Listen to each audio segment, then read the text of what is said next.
नमस्कार, हमारे इस प्रोग्राम में आपका स्वागत है। हम सबके लिए आत्मसम्मान ज़रूरी तो है ही, साथ में हमारा हक है और आत्मसम्मान को बचाने के लिए आत्मरक्षा उससे भी ज़्यादा ज़रूरी है। और यही बात समझी है हमारी आज की मेहमान ने, जिन्होंने लाखों लोगों को सेल्फ डिफेंस की ट्रेनिंग दी है। बहुत बहादुर हैं, उन्हें लेडी सिंघम के नाम से लोग जानते हैं और हमें बेहद खुशी है कि हमारे स्टूडियो में आज वो मौजूद हैं। नमस्कार, हमारे प्रोग्राम में आपका स्वागत है। नमस्कार। सबसे पहले यही बात कि ये जो आत्मसम्मान के लिए आत्मरक्षा हो, ये बात आपको कैसे सूझी? क्योंकि मैं एक महिला हूँ और एक महिला हमेशा चाहती है कि उसका सम्मान हो, उसको इज्जत मिले, इज्जत की नज़र से देखा जाए। तो जब मैं अपने लिए सोचती हूँ तो मैंने सोचा कि ये जो चीज़ मैं अपने लिए सोच रही हूँ तो ये दूसरे के लिए भी बहुत ही अहमियत रखती है। और तब आप पढ़ रही थी जब पहली बार आप सेल्फ डिफेंस कोर्स के साथ जुड़ी? मैं सलवान स्कूल में पढ़ती थी जी। और हमारे स्कूल में जूडो शुरू हुई। अच्छा। तो नेचुरल बिल्कुल एक अलग सी गेम थी। और लोग आमतौर पे ये समझते हैं कि ये लड़कों की गेम है, कुश्ती टाइप की है, तो सिर्फ कपड़े, कुश्ती में लंगोट डाल के प्रैक्टिस होती है, तो इसमें कपड़े डालकर थी। हमारे स्कूल में पहली बार ये शुरू हुई। और आपके पेरेंट्स बहुत इसके हक में नहीं थे जब आपने स्टार्ट किया? जूडो के लिए मैंने घर पे क्योंकि एक विलिंग मांगी थी। आफ्टर स्कूल वो प्रैक्टिस होनी थी कि हम ये जूडो की क्लासेस शुरू कर रहे हैं, तो जो इंटरेस्टेड है वो अपने घर से, अपने पेरेंट्स से लिखवा कर लाए। तो मेरे मम्मी पापा ने कहा ऐਵੇਂ हाथ पैर टूट जाएंगे, तो नहीं करना। मगर मेरी इच्छा थी कि इसको मैं करूं, तो मैंने उनको कहा एक्स्ट्रा क्लासेस चल रही हैं और मैंने ट्रेनिंग लेनी शुरू कर दी। जब मैंने पहला मैच दिल्ली स्टेट का जीता तो मेरा न्यूज़पेपर में नाम आया, तो मेरे पड़ोसी ने जाके दिखाया भी आज आपकी बेटी का नाम आया न्यूज़पेपर में और फोटो आई है। अच्छा। तो वो बहुत खुश हुए। फिर उन्होंने मुझे कभी नहीं रोका। तो आप क्या बचपन में ये जो एक्शन फिल्म्स होती हैं उस तरह की देखती थी, जैकी चैन की फिल्में? या नहीं, हमारे टाइम में जैकी चैन, ब्रूस ली हुआ करते थे। चलिए, ब्रूस ली और ये सब आप देखती थी? नहीं, हमारे टाइम में तो दूरदर्शन ही एक हुआ करता था। और वहाँ पे बस एक संडे को मूवी आती थी। और वो भी हमारे घर टीवी नहीं होता, तो पड़ोसियों के घर जाकर देखते थे। नहीं, ऐसे कभी मैंने मूवी नहीं देखी, बट हमारे जो टीचर ने हमें सिखाया बस उससे बहुत इंटरेस्ट आया कि ये चीज़ें आनी चाहिए। अब तो बहुत से एथलीट्स हैं जो जूडो में देश को रिप्रेजेंट करते हैं।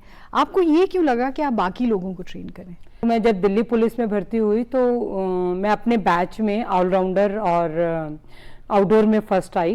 तो मुझे कहा गया कि आप जो यहाँ भर्ती होती हैं लड़कियाँ, उनको ट्रेनिंग दीजिए। फिर मैंने उसको ट्रेनिंग देना शुरू किया। हमारे जो पुलिस कमिश्नर साहब थे, राजा विजय करण जी, उन्होंने नेबरहुड वॉच स्कीम चलाई थी। जो पड़ोसी हैं वो निगरानी कैसे करें एक दूसरे की, कि चोरी हो जाए या कोई सीनियर सिटीजन अकेला है। तब बात चली कि हम इनको सेल्फ डिफेंस ट्रेनिंग कराई जाए। तो हमने सबसे पहले दिल्ली पुलिस के behalf police station Rajendra Nagar में सेल्फ डिफेंस का एक कैंप लगाया। तो वहाँ पे 1800 लोगों ने पार्टिसिपेट किया और हमने उनको सेल्फ डिफेंस ट्रेनिंग तब करानी शुरू हुई। और तब से अब तक का ये सिलसिला 88 से चालू है और आज तक मैं सिखा रही हूँ। और करीब 7.5 लाख से ऊपर लड़कियों को, महिलाओं को सेल्फ डिफेंस की ट्रेनिंग दे चुकी हूँ। You have also trained girls who are blind, differently able, mentally retarded. इसके पीछे क्या वजह थी? इसके पीछे 2 वजह हैं। पहले एक तो जो हमारे टीचर शिव कुमार कोहली थे, उन्होंने जब हम उनके पास सीखते थे तो हमें पता चला कि इन्होंने ब्लाइंड्स को मार्शल आर्ट सिखा दी। तो हम ऊपर से नीचे तक अपने सर को देखते रहते थे, इन्होंने क्या अजूबा कर दिया, हम देख सकते हैं, हमारा तो एक जायज है कि सीखना। ये ब्लाइंड लड़कों और लड़कियों को इन्होंने सेल्फ डिफेंस की ट्रेनिंग दी कि अपनी आत्मरक्षा कैसे करें। तो एक मन में रहता था हम भी कुछ डिफरेंट काम करके दिखाएं अपने टीचर की तरह। और दूसरा कारण ये रहा कि अभी कुछ साल पहले एक ब्लाइंड लड़की को कुछ गुंडे उठाकर ले जा रहे थे और मैं भी वहाँ से निकल रही थी, अपने कोर्ट जा रही थी। तो मैंने उस ब्लाइंड लड़की को गुंडों से बचाया और पुलिस को बुलाया। और उस समय लोगों ने मुझे नाम लेडी सिंघम का दे दिया। तब मेरे दिमाग में आया कि जिस तरह से मेरे टीचर ने, शिव कुमार कोहली सर ने, ये सेल्फ डिफेंस की ट्रेनिंग दी है, तो मुझे भी इन लड़कियों को ट्रेन करना है ताकि मुसीबत पड़ने पर ये अपनी रक्षा खुद कर सके। तो फिर मैंने अपने टीचर के से कुछ टिप्स लिए कि मुझे थोड़ा सा गाइड कीजिए, क्योंकि देखिए आम पब्लिक को सिखाना और जो ब्लाइंड बच्चों को सिखाना उसमें बहुत डिफरेंट है। जब मैंने इनको ट्रेनिंग दी तो मैंने महसूस किया ये तो किसी को भी बोल के बता देंगे कि इस आदमी ने हमें छेड़ा या इसने हमारे साथ किया। जो बच्चे बोल नहीं सकते, सुन नहीं सकते, वो कैसे बताएंगे। फिर मैंने अपने जहाँ मेरी पोस्टिंग है सेंट्रल डिस्ट्रिक्ट में, उसके पास ही एक डेफ एंड डम्ब स्कूल है, मैं वहां पर गई, वहां के प्रिंसिपल से बात की तो वो तो बहुत खुश है कि पहला ऐसा आदमी आया और वो भी पुलिस वाला कि जो ये कह रहे हैं कि इन बच्चों की हम मदद करना चाहते हैं, इनको ट्रेन करना चाहते हैं। तो मैंने फिर उन बच्चियों को ट्रेनिंग दी। उन बच्चों के साथ भी थोड़ा सा यही रहता है कि उनको भी पकड़ कर या उनकी एक्ट करके, क्योंकि आम पब्लिक को सिखाना और उनको सिखाने में बहुत फर्क है। कई बच्चे ऐसे होते हैं जो मेंटली रिटायर्ड होते हैं, फिजिकल रिटायर्ड बच्चे हैं, तो उनको मैं कैसे ट्रेनिंग करूं, उनको भी मैं ट्रेन करती हूं। तो मैंने एयरफोर्स स्कूल सबरोतो पार्क में एक स्पेशल विंग के बच्चे हैं, मैंने वहाँ के जाकर प्रिंसिपल सर के, उनके हेडमिस्ट्रेस से बात की तो वो भी बहुत खुश हुए। तो उन्होंने कहा आप तो मैं कई सालों से उनको भी ट्रेन कर रही हूँ और वो बहुत ही शानदार शो देते हैं जब उनका स्पोर्ट्स डे होता है। या कभी एयर चीफ मार्शल साहब ने एक दिन इच्छा जाहिर की कि मुझे तो विश्वास ही नहीं हो सकता ये सेल्फ डिफेंस कर सकते हैं। तो उन्होंने जब इनका शो देखा तो एक कमाल था और मेरे लिए भी एक कॉन्फिडेंस की बात है कि इन दिव्यांग बच्चों के मैं काम आ सकी और उनको जब कभी वो अकेले हों, अपने घर पर हों या कहीं बाहर हों और माँ बाप या उनके कोई केयर टेकर साथ ना हो तो वो अपनी रक्षा खुद कर सके। और दिल्ली पुलिस का भी ये दायित्व है कि आप उनकी रक्षा के लिए, उनकी सुरक्षा के लिए कुछ ना कुछ कदम उठाते रहें। और मैं अपने दिल्ली पुलिस के बिहाफ उन लोगों को ट्रेन कर रही हूँ, तो इससे अच्छी बात और क्या हो सकती है। मैंने सिर्फ दिव्यांग बच्चों को ही नहीं, अपने दिल्ली पुलिस की जो फैमिलीज हैं कि देखिए आप पुलिस के जो पर्सन होते हैं वो सारा दिन ड्यूटीज पे रहते हैं, 24-24 घंटे ड्यूटी पे रहते हैं, 15-20 दिन अपने घर नहीं जा पाते, तो उनके बच्चे भी तो हैं, उनको भी तो सेफ्टी की जरूरत है। उनकी महिलाओं को, जो उनके घर में उनकी वाइफ्स हैं, बेटियां हैं, वो कैसे अपने आप को सुरक्षित रखें। तो हमने अपनी दिल्ली पुलिस वेलफेयर सोसाइटी की तरफ से अपने पुलिस कमिश्नर साहब की जो वाइफ्स होती है उनसे बात करके, तो जितने भी हमारी पुलिस कॉलोनीज हैं वहाँ पे जाकर भी मैंने सेल्फ डिफेंस की ट्रेनिंग दी और जहाँ मौका मिलता है वहाँ पे मैं ट्रेनिंग देती हूँ। अच्छा, आपने एक बात कही कि जब आपने पहली बार जूडो सीखी तो आपकी मदर ने कहा क्या हाथ पैर तोड़वा लोगी, ये क्या कर रही हो।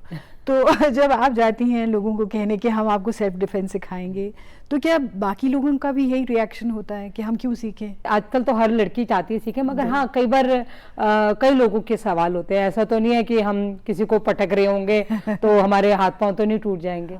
तो हमारा जो सिखाने का तरीका एक आम भाषा, जैसे आप समझ लीजिए बस में जा रहे हैं और बस में कोई अनजान आदमी आपके साथ पीछे चिपकने की कोशिश करता है, तो उस समय आपने किस तरह का अटैक करना है, क्योंकि एक लड़की को बहुत अपनी इज्जत प्यारी होती है और वो क्या करती, भीड़ में भी किसी से मदद नहीं मांगती, बल्कि वो इधर उधर देखती है, कोई हमें देख तो नहीं रहा है, और वो उनको हटा भी नहीं सकती। बल्कि कई बार तो मुझे लड़कियों ने और लेडीज ने ये बताया कि हम तो बस से नीचे उतर जाते हैं या उस जगह से हट जाते हैं। वैसे भी हमें सिखाया जाता है कि अगर इस तरह की कोई स्थिति है तो वहां से निकल जाओ, अपने आप को बचा लो। देखिए फिर वो आप क्राइम को बढ़ावा दे रहे हैं, क्योंकि जब हम वहां से हटते हैं, आप कई बार देखते हो किसी छोटे बच्चे या किसी छोटी लड़की के साथ कोई आदमी गलत काम करता है और वो बच्चा जाके अगर अपने माँ बाप को नहीं बताता तो ये तो हो गया उसका डर, और अगर बाई चांस माँ बाप को बता दिया और माँ बाप या तो उसको चुप करा देते हैं या सोचते हैं कि लड़ाई झगड़ा करने चले जाएं। आप ये देखिए अगर उस बात को, कोई चीज को छुपाता है तो वो आदमी सोचेगा चलो ये तो मेरे पास नहीं आया, ये मेरे से डर गया, अभी मेरे पास नहीं आया, मगर वो क्या करेगा, उसको छोड़ के दूसरे के पास जाएगा। और अगर आप कोई आदमी अपराध करता है, क्राइम कर रहा है या गलत नियत से किसी को छेड़खानी कर रहा है, उसकी कंप्लेंट जरूर पुलिस में करनी चाहिए ताकि औरों को पता चल जाए ये आदमी ठीक नहीं है। अब आप ये देखिए कई बार क्या होता है, बच्चा आपको, जो नोन पर्सन होते हैं आप उनके प्रति कितना इग्नोर करते हैं। कई बार क्या होता है, जैसे बच्चा कोई क्लास से जीत के आया, आप बच्चे को गले लगा लेंगे, माँ बाप जो होते हैं माथा चूमते हैं, गाल चूमते हैं, माँ तो गाल चूम लेगी, पापा जो होते हैं वो माथा चूम जाते हैं। वो कहते हैं जब पड़ोसी को बताकर आओ कि क्या नाम है, मैंने ये प्राइज जीता, तो वो कहते हैं अरे वाह तुमने तो बड़ा अच्छा काम किया है। जहाँ अंकल जी को भी बताओ, देखो हमारी लड़की तो कहीं कुछ नहीं करती। तो जैसे ही आप अंकल के पास जाते हो तो अंकल क्या करते हैं, आपको हक करते हैं। तो उस समय बच्चे को फील होता है कि मेरे माँ बाप ने मुझे चूमा, किसी और ने मुझे बकअप किया माथे पे, कई बार आपके टीचर कहते हैं शाबाश वेरी गुड, ऐसे करते हैं ना, तो आपको प्राउड फील होता है। मगर जब उस अंकल ने छुआ, बच्चे को एकदम फील हो जाता है कि ये जो छूना है ये अच्छा नहीं है, मत वो डर के अपनी मम्मी को नहीं बताता। क्यों? मम्मी और आंटी की क्या हो जाएगी, लड़ाई हो जाएगी। और जब क्या नाम है बच्चा इस चीज को छुपाता है, वो दोबारा कभी जीत के आए, आंटी कहेगी अंकल को दिखाओ, तो अंकल कहेंगे आओ बेटा दिखाओ, तो आप कहोगे अंकल अभी मुझे काम है थोड़ी देर में आती हूँ, तो अंकल सो जाते हैं, ये ना मेरे से बच रही है, चलो छोड़ो इसको, दूसरे बच्चे को पकड़ाओ। तो क्या है, उस बच्ची ने शिकायत नहीं की और किसी को पता नहीं चला, अंकल दूसरी लड़की को ढूंढ रहे हैं। तो इन चीजों के लिए अगर कभी भी आप भी कहीं देखें तो आपको एक उस पर्सन को वहां डांट देना चाहिए, तो उस आदमी को एहसास हो जाएगा कि मैं गलत कर रहा हूं। अब आप देखिए, आपके घर में बेटी है या किसी के घर में कोई यंग लड़की है, 15-16 साल की है या 18-19 साल की है, तो रात को उसको याद आएगा ओहो मुझे ये सामान लेने जाना है, तो आप मोस्टली क्या कहते हो, नहीं नहीं भाई को साथ लेकर जाओ, है ना, पापा साथ जाएंगे, या मैं घर का काम कर लूं मैं साथ जाऊंगी। तो वो लड़की सोचती है यार मैं अकेली नहीं जा सकती, रात हो गई तो क्या हुआ, मतलब आप उसको बिल्कुल नहीं जाने देते, ठीक है, किसी को साथ लेकर जाओ ये कहते हो। क्यों?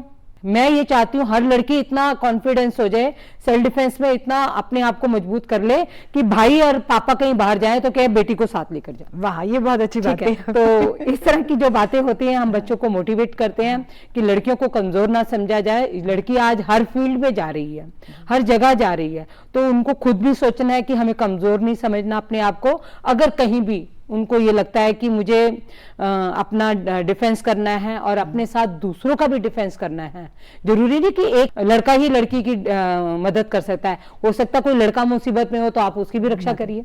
नॉर्मली क्या होता है जब हम पुलिस वाले को देखते हैं वैसे ही डर जाते हैं, है ना। तो ये जो एक सेंसिटिव साइड है कि पुलिस में आप जैसी महिलाएं हैं जो लड़कियों को एक सेंसिटिविटी से समझती हैं कि ये ज़रूरी नहीं कि कोई बड़ी बात हो या उसका प्रूफ हो, अगर लड़की को लगा कि ये टच ठीक नहीं था या ये लुक ठीक नहीं था तो आपको अप्रोच कर सकती हैं। तो क्या जो फोर्स में मेन हैं, क्या उन्हें भी सेंसिटाइज किया जाता है कि अगर कोई लड़की आपके पास इस तरह की शिकायत लेकर आए तो उसे सेंसिटिवली डील करना है? जी बिल्कुल। और आप देखिए आज तो हर पुलिस पर्सन जो है बहुत अच्छे से इस चीज़ को समझता है। और मैं आपको ये बता दूं, और वैसे आप सबको भी नॉलेज है कि हर एक पुलिस स्टेशन में 24 घंटे कम से कम 5 से 7 लड़कियां रहती हैं। कोई भी इस तरह की महिला या कोई बच्ची या कोई यंग गर्ल थाने में आती है तो वो महिला पुलिस से बातचीत कर सकती है। हमारे यहाँ पे 24 घंटे एक महिला डेस्क है जहाँ पे वो लड़की अपने आप को आके अपनी कंप्लेंट को बहुत इजीली बता सकती है। लेडीज रूम है और इस तरह के जो रूम है जहाँ पे बच्चों को क्या नाम है हम बातचीत करते हैं और उसकी पूरी इज्जत और मान का ध्यान देते हैं। और जो हमारे पुलिस ऑफिसर अगर उस समय कोई जेंट्स भी है तो वो बहुत ही तरीके से उन बच्चों के साथ डील करते हैं, लड़कियों के साथ, उनकी भावनाओं को उनकी बात को समझते हुए इमीडिएटली उस पर ऊपर एक्शन होता है।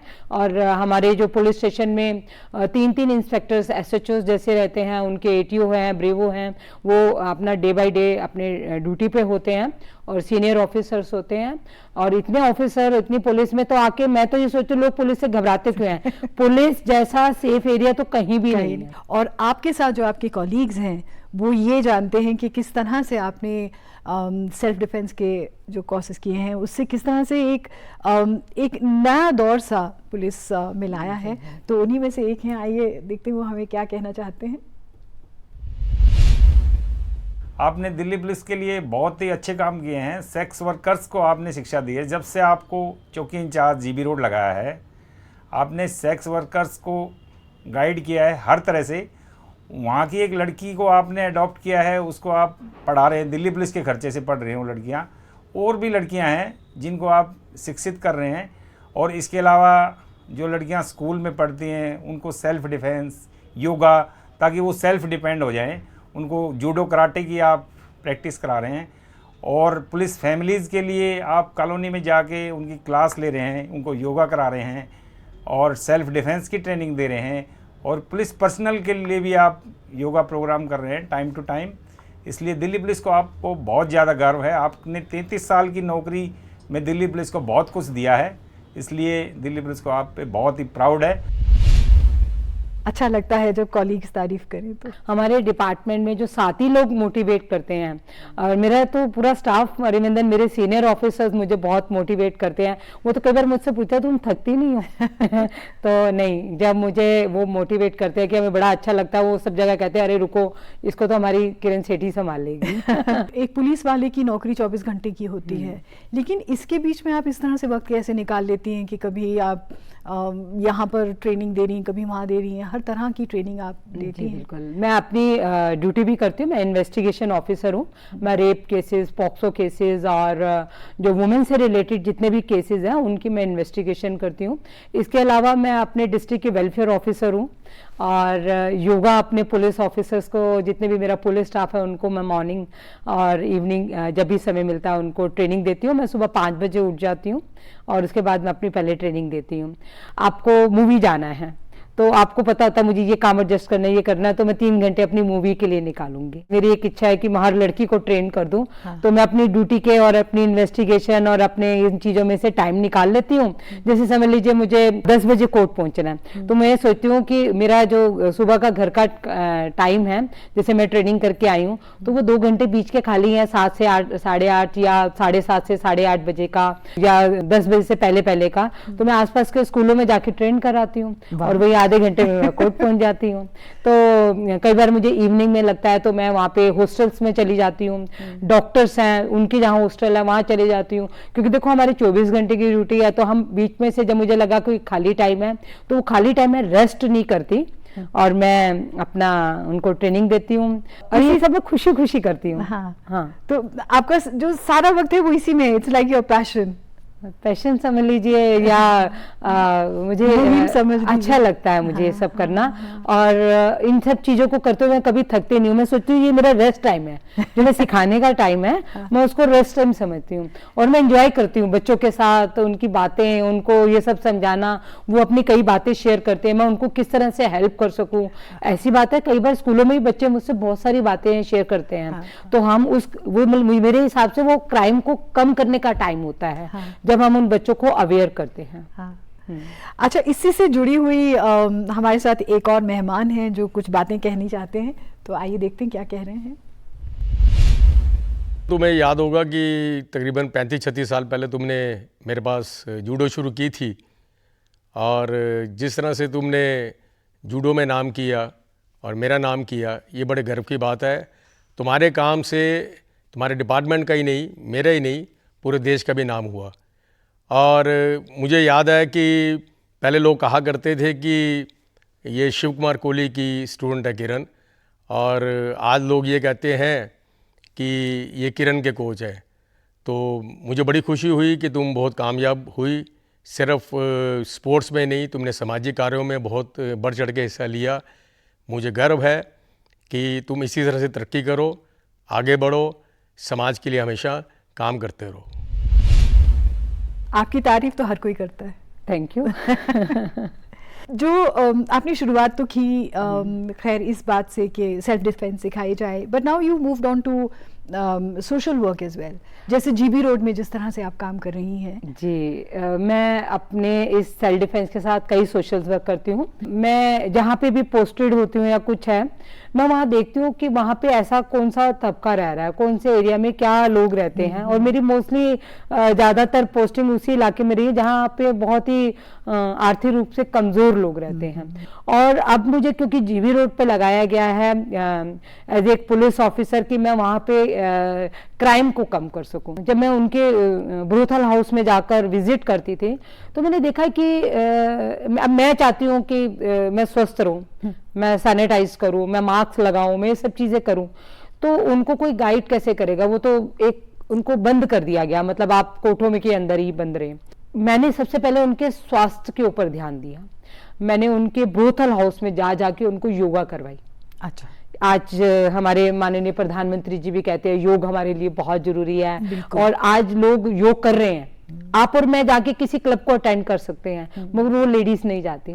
तो मैंने उनको वहीं जाकर उनको योगा करवाई। तो इसलिए मेरे ऑफिसर्स बहुत खुश हुए कि और जाके आपने उनको भी सिखाना शुरू कर दिया। मैंने कहा देखिए, जब मैं चाहती हूँ कि आप मुझे एक अच्छा जीवन दें, आप मुझसे इज्जत से बोलें, तो वो महिला क्यों नहीं। बिल्कुल। तो मैंने जब उनके यहाँ सिखाना शुरू किया तो उनके साथ मेरी एक फैमिली टचिंग हो गई, उन महिलाओं के साथ, और उन्होंने बहुत दिल से ट्रेनिंग ली और अभी भी लेती हैं।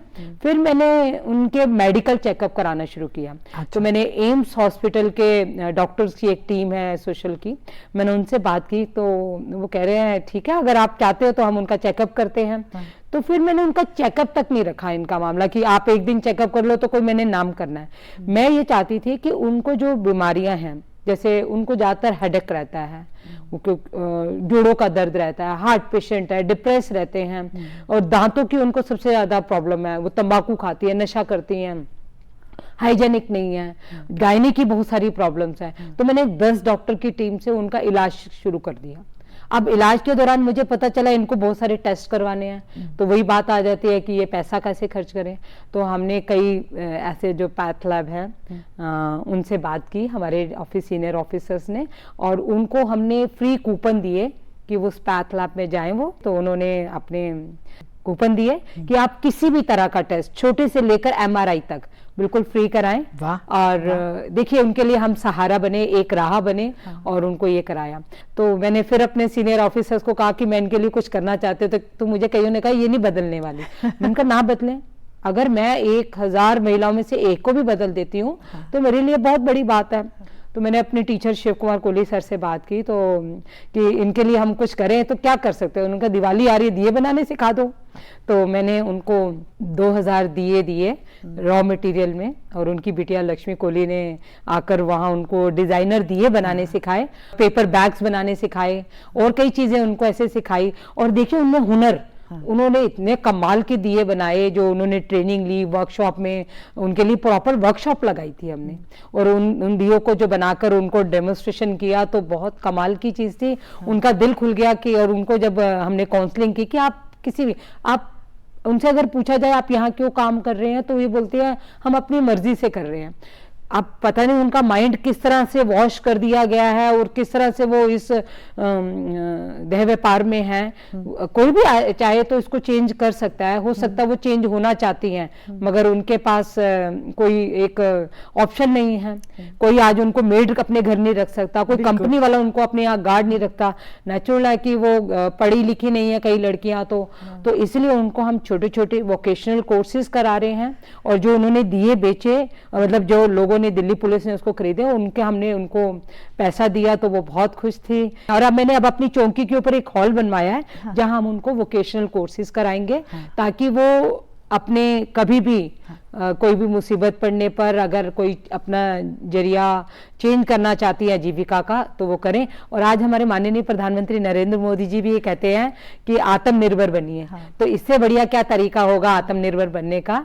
तो एक ऑप्शन है और मैं उनके लिए छोटे छोटे इस तरह के कोर्सेज कराती रहती हूँ। आपकी बात करते हैं, आपकी पर्सनल बात। आपने कितनी सारी तो डिग्रीज ले ली हैं? जी 5 ली हैं।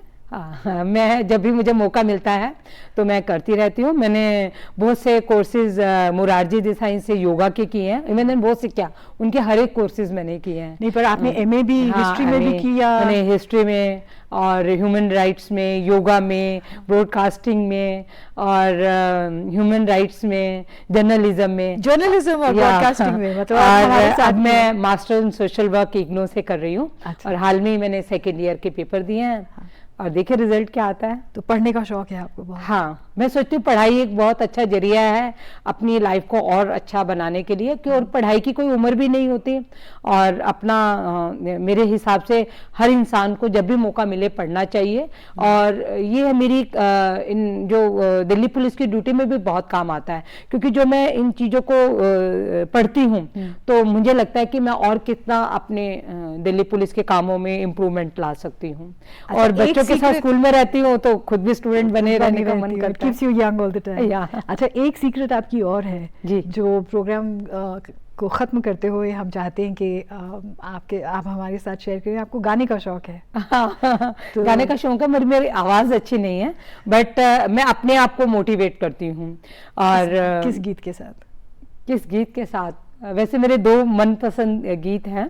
एक जब मैं अपने आप को, मुझे एक मेरा काम पूरा खत्म होता है और मुझे जब दूसरा करने की इच्छा होती है तो मैं ये गीत कई बार अपने आप रात को सोते समय जरूर गुनगुनाती हूँ।